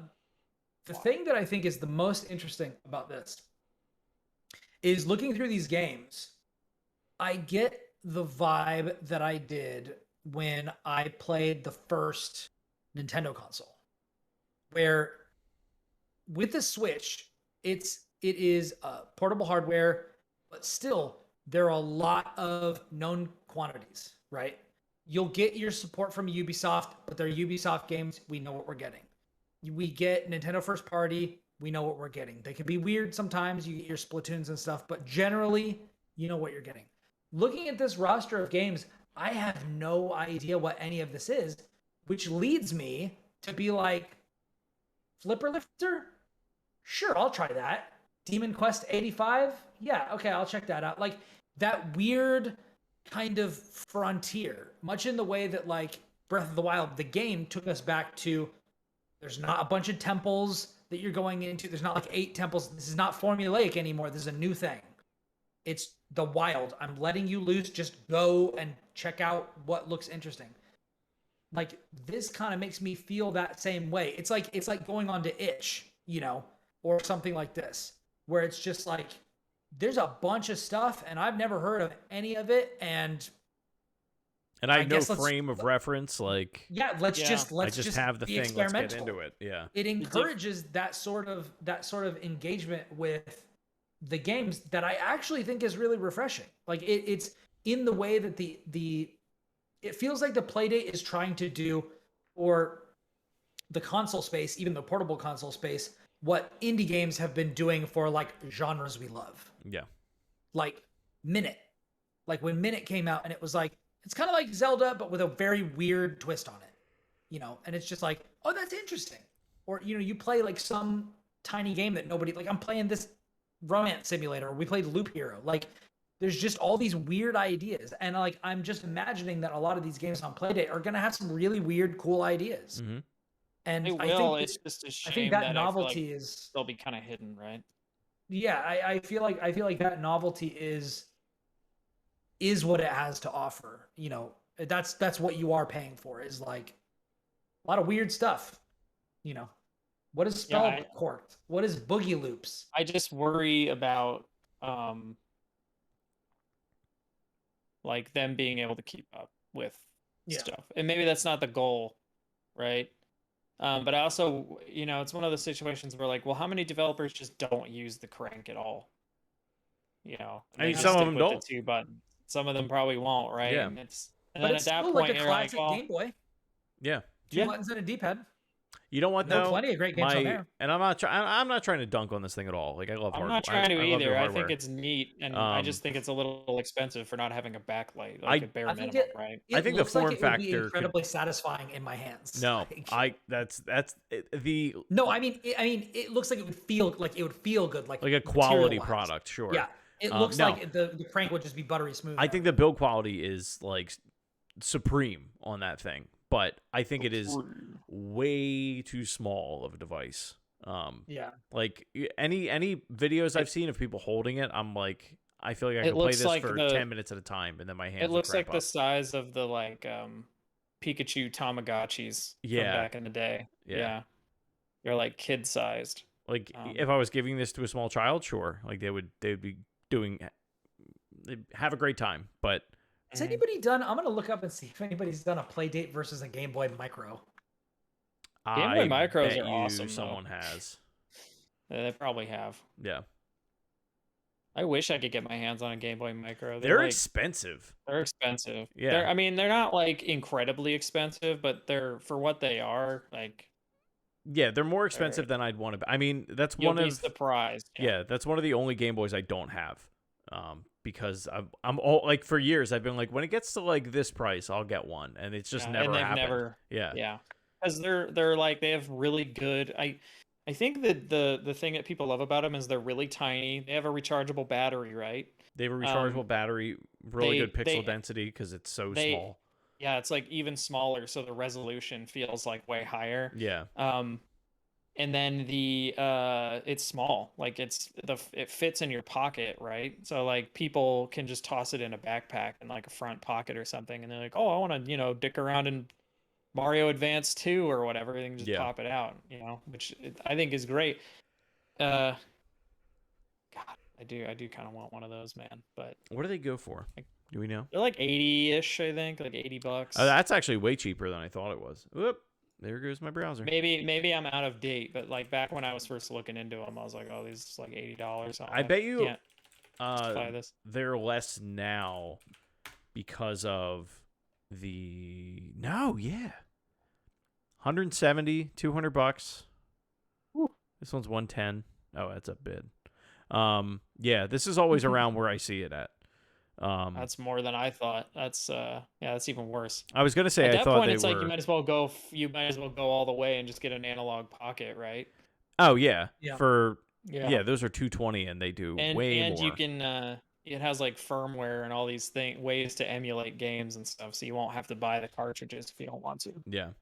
Not that we can do. It should be a whole other thing because there's some GBA cartridges that are expensive. Yeah. Don't forget, kids, you can always get the Japanese one. For certain games, at least. I'm just gonna stick with my Steam Deck. Yeah. I literally cannot wait. I'm so excited. When do you know when yours is supposed to ship?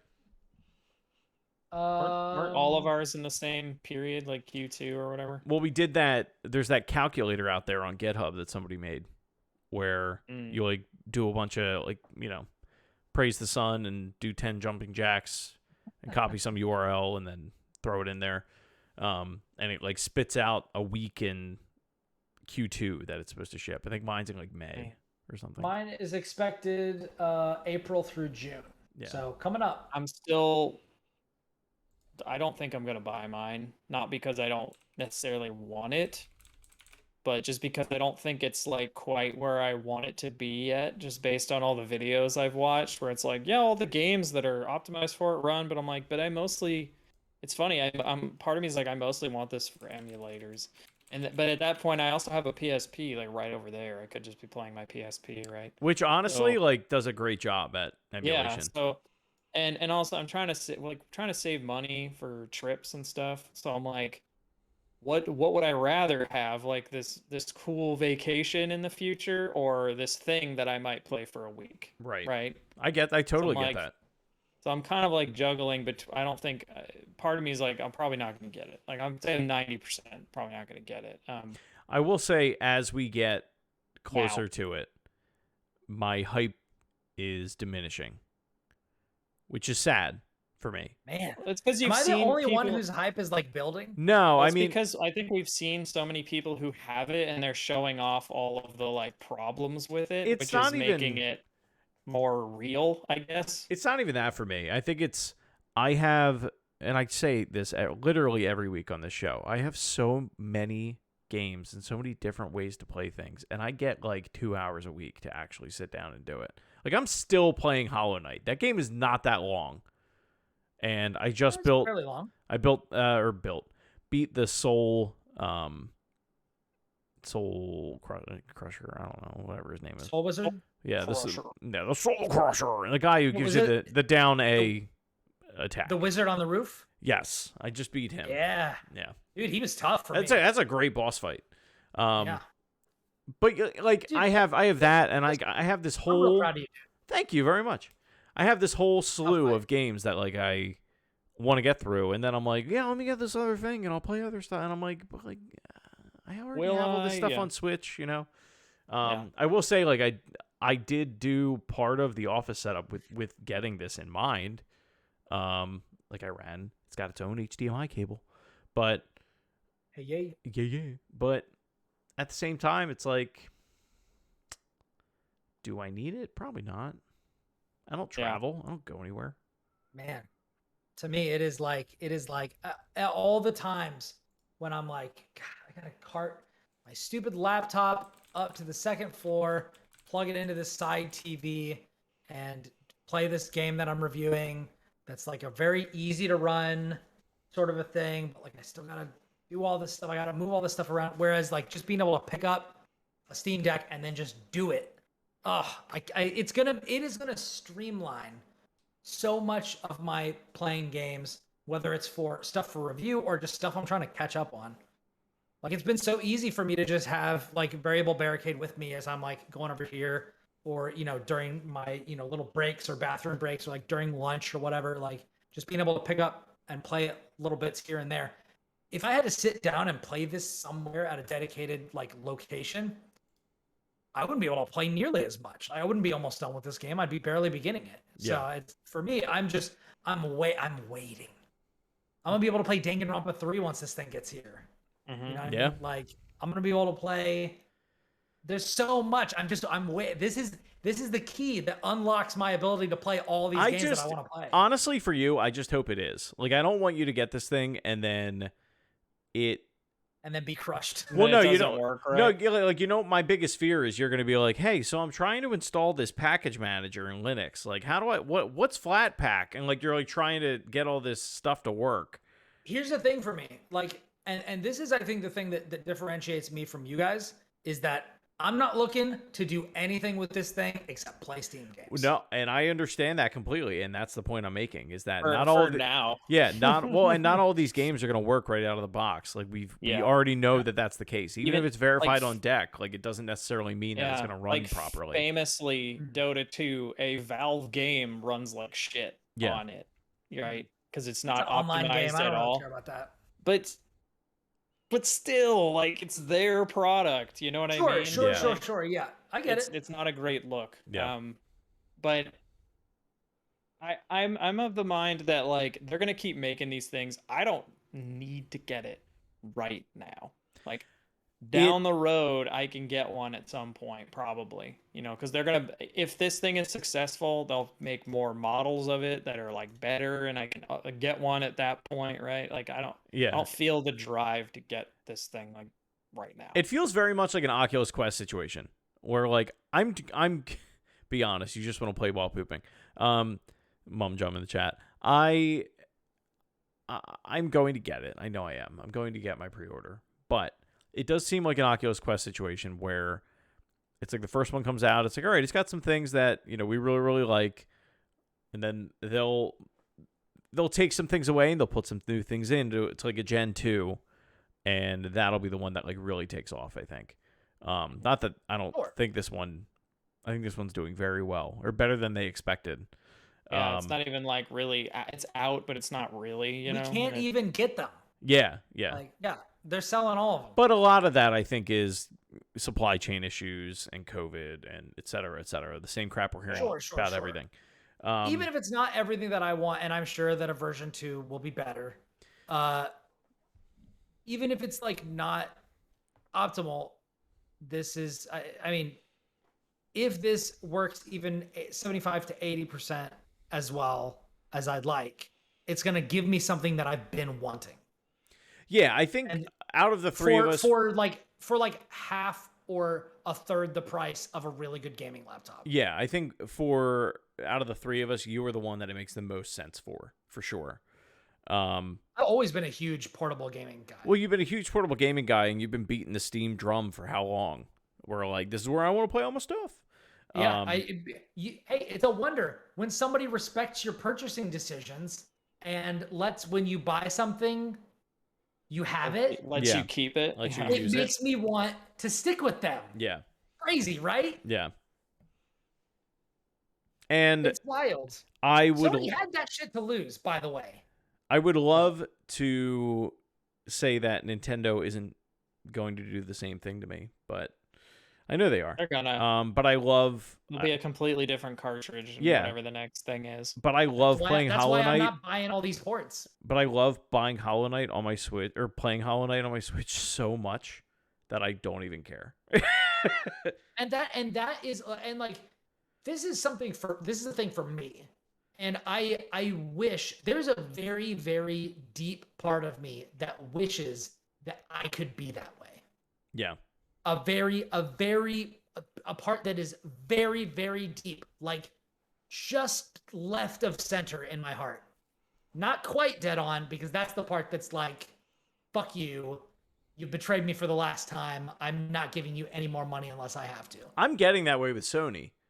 That's the dead center of my heart. But just to the side of that is like, God, why couldn't you guys just respect me and my money and my time such that I could actually just continue being a PlayStation guy? Yeah. But there's a part of my conscience that like just will not brook it anymore. I get it. And I wish I could be that way, where I was just like, oh, the time that I had with it was great, and that's all that matters. But I wish I could feel that way, but I don't. Gaming's expensive, man. Like, it is. Yeah. And I mean, I definitely am at a point now where outside of a few titles, I will not pay full price for a game. But if it goes like, if we're in single digits for a game, like, I'll buy it. Like, if it's something I've had my eye on for a while, I'll think about it. Yeah. If I know I'm actually gonna play it. That's what I mean. Like, if I add it to the wish list, then you buy stuff and you just never even open it.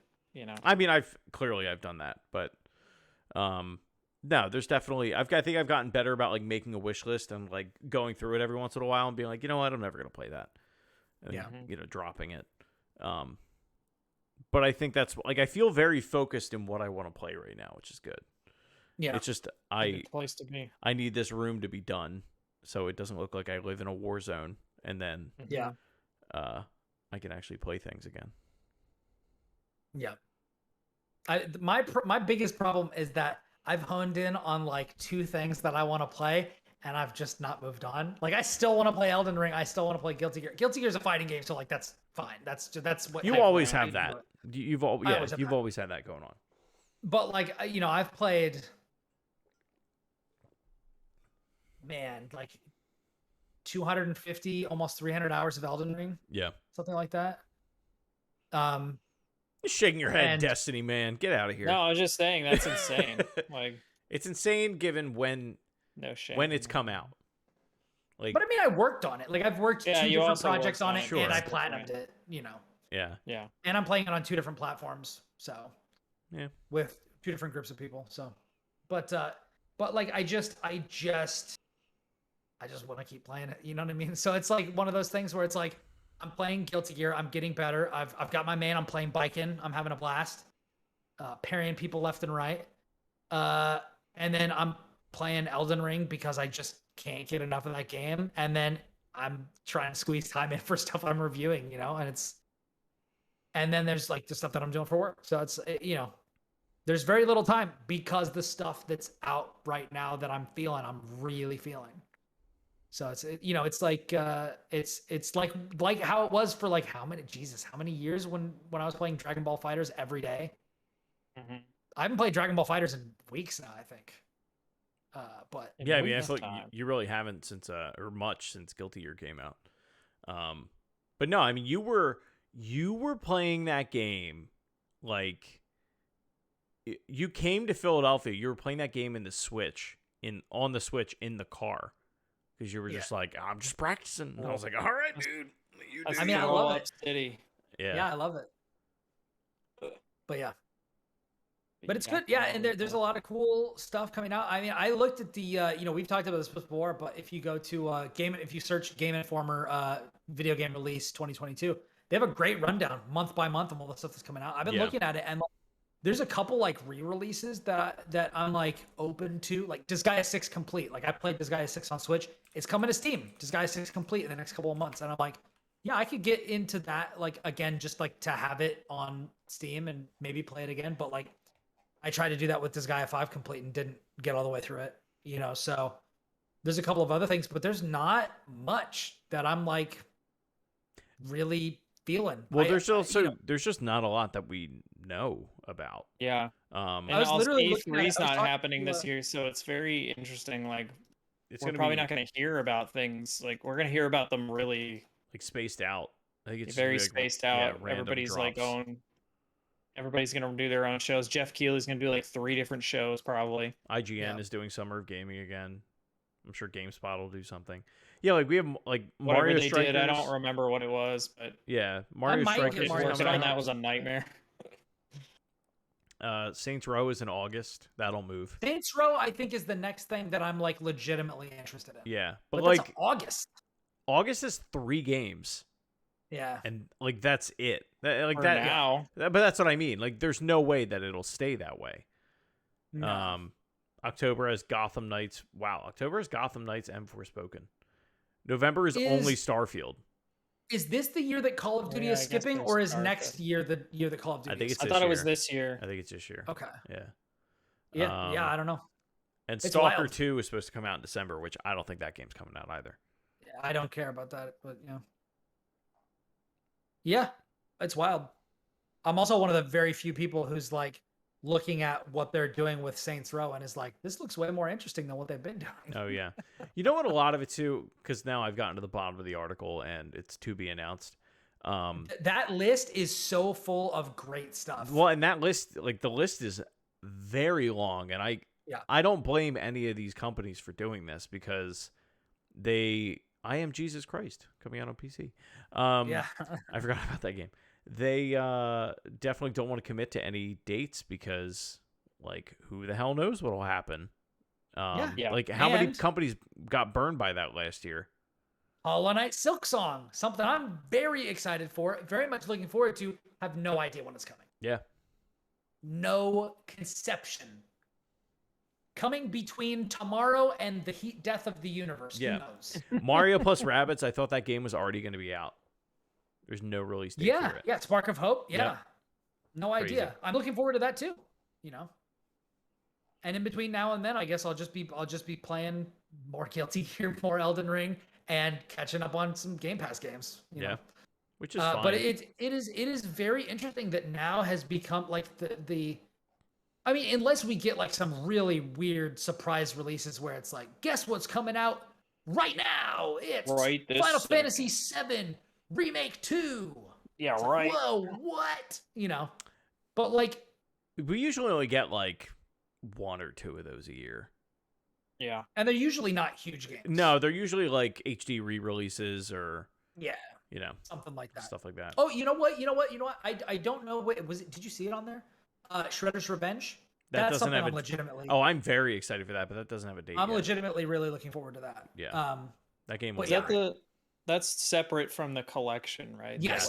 like, That's yeah. separate. The Cowabunga collection is the one that everybody's talking about, but the one that I care about is Shredder's Revenge, Yeah. which is the new one.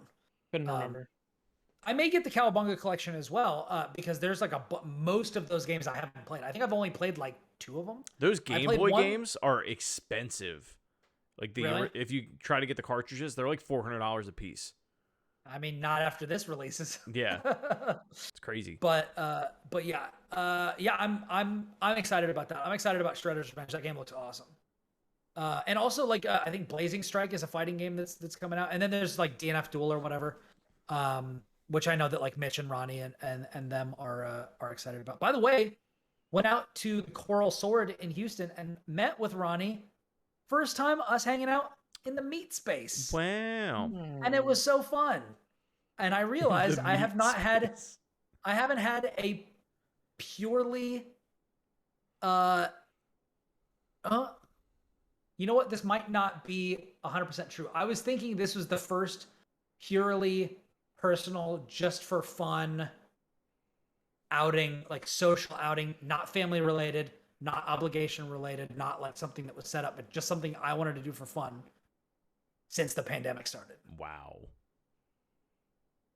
I did see Mum Jump when there was that lull, but that was also somebody's going away party that was moving away from Houston, so I don't necessarily count that. Yeah.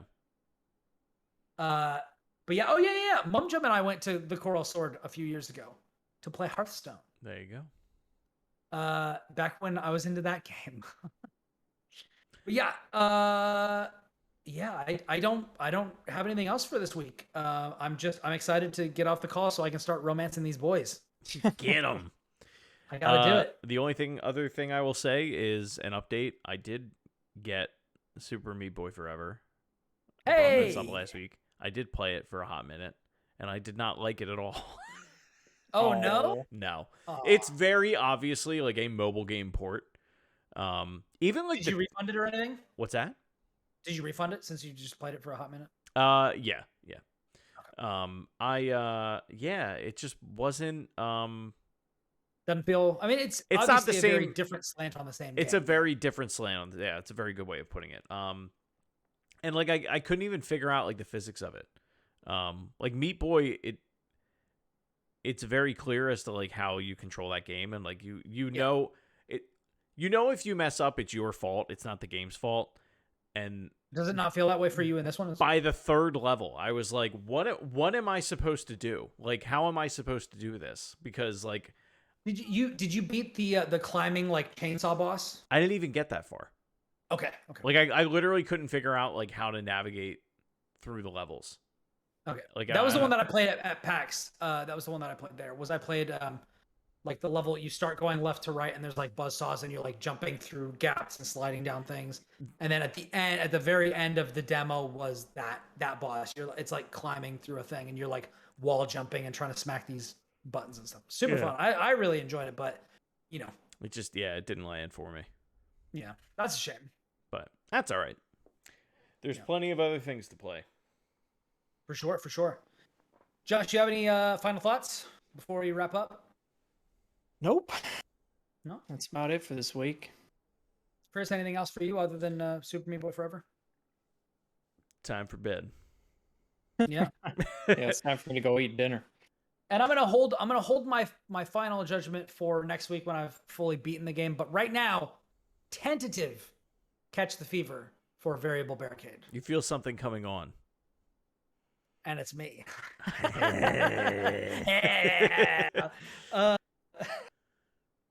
What an absolute delight this episode has been. I hope that you've all enjoyed it as well. This has been episode 223 7 of the platformers. If you have thoughts or topics, ideas for discussion that you want to hit us up with, you can do that here. If you're watching us on video, you can do that here on twitch.tv/platformerspod. You can do that in the comments if you're watching the archived version at youtube.com/platformerspod. You can also hit us up on social media. The show is at platformerspod on Twitter, and I think Instagram also, but I don't know how active we are over there because I don't handle that. Chris would have to tell us about that. There's nothing going on there. No. Noise. But we are being I don't know if we talked about this on the last episode. No, because it wasn't a thing. Josh in his infinite wisdom just decided to do it, and I was like, yes. hell yeah. Which I think is fantastic. Josh has started rolling out excerpts from the show, which are breakouts of specific sections of the show, specific topics. Some of the ones that you've put out were, I know you did one, which was my Young Souls review. Yep, that one came out today. Oh, cool. What are the other ones that are already out? Kingdom Hearts 4 looks weird. Kingdom Hearts 4 looks weird. And then the other one was the PlayStation Plus tiers are not that great, or they're lackluster or whatever. Yeah. Yeah. The so other, if you want I to check think the those one, out. I don't remember what's coming out tomorrow, but I know the one on Wednesday is the pressure to keep up with games is bad. That one yeah. That's good. That's going out. So yeah. Cool. So the idea is that we'll have an excerpt like every weekday, basically. If you watch the show, though, it's then same you've already heard seen it. us say all Unless you this. just want to hear it again, which I'm fine with that. Yeah. Enjoy. Like sometimes I think some of these fun, and if they're like funny bits or whatever, then we'll get some of that. But I do think it's a really cool thing, and I really want to thank Josh also for coming up with a really cool intro that I love. I love the music in that intro and like the little animation and stuff. I think it looks really cool. So After Effects, baby. Yeah. So check that out on youtube.com/platformerspod. Hit us up on Twitter at twitter.com/platformerspod if you want to tell us what you want us to talk about on the show. I think we have talked about everything that people have asked us to, so we are very responsive. We're also very responsive if you want to talk to us on Twitter. You can find me personally at Ribnax, RIBNAX on Twitter and Instagram. I'm also on Facebook, but I don't actually know if people can find me there, and I'm not sure if I want people to find me there. I'm not entirely sure. I'm still dipping my toes back into the Facebook thing because there are so many. There are literally hundreds of people that are not on Twitter or anything else that are just on Facebook that I've met throughout my travels that I want to kind of reconnect with and keep going. So I've decided to dip my toes back into the cesspool that is Facebook. But yeah, so yeah, you can check me out there. And if you want to see the stuff that I'm writing about, you can go to IGN.com and soon GameSpot.com. My stuff that I have up on IGN is I've got there's the encyclopedia of equipment in Elden Ring, which I'm still working on, and there are a bunch of beginner's guides, how-tos, and explainers for different mechanics, different things you should do first in the game, and a bunch of stuff like that. So if you need help, the how-to guide hub on Elden Ring at IGN.com is really, really good. Myself and Brendan Graber and a few other people we're working on the Elden Ring guide. It's incredibly expansive. There's a ton of stuff that you can check out over there. If you need help, hit me up. If you got a question, hit me up on Twitter. I'm happy to answer it. I love this game, and I'm happy to help you through it. That's why I do what I do. So that's where you can find me and the stuff that I'm doing. You can find me on Twitter at the Jawa Josh. I don't really use Twitter anymore that much, so follow me if you want, but I don't really use it that much anymore. And then if you want to see all the cool video essay stuff that I'm working on, you can go to youtube.com/mediaismythic. Right now, I am working on a video that I made back when I worked at Nerd Block that never saw the light of day. So I'm remaking it. It's called Batman and Guns: A History. And that should be out in the next week or two. If I had $1 for every time Batman shot somebody, you'd have maybe $3 or $4. Yeah. It'd be a lot more. And if they'd you all watched come from the v Batman Superman. versus Superman Yeah. movie. High five. Nice. Well, he killed people in that. He didn't necessarily shoot them all though. But That's He he had a shot. Gatling gun on his car. He shot a few people. Shot a few people. He shot a few people. NBD. I mean, back in the day, as you'll see in the video when it comes out, Batman killed people and didn't really give a crap until the Mafia got big. Then we're like, Batman probably shouldn't shoot people. Nice. Good point. You can find me at Shrives93. I will soon be posting pictures of the office in its full glory, or at least part of its glory. That's why it looks like a shithole right now behind me, because I have nowhere to put anything. But it is getting there. Trying to think of what else. Nope, that's pretty much it. I just need to get this room done. Cool. Nice. Yeah, please review us on your podcast platform of choice. And if you enjoy the show, tell friends and family and just random strangers on the street about it, because we don't advertise and word of mouth is the only way we have to grow. Thank you so much for joining us for this episode. From everybody here at the Platformers, we hope you all have a wonderful week and stay safe out there, because until next time, we are out.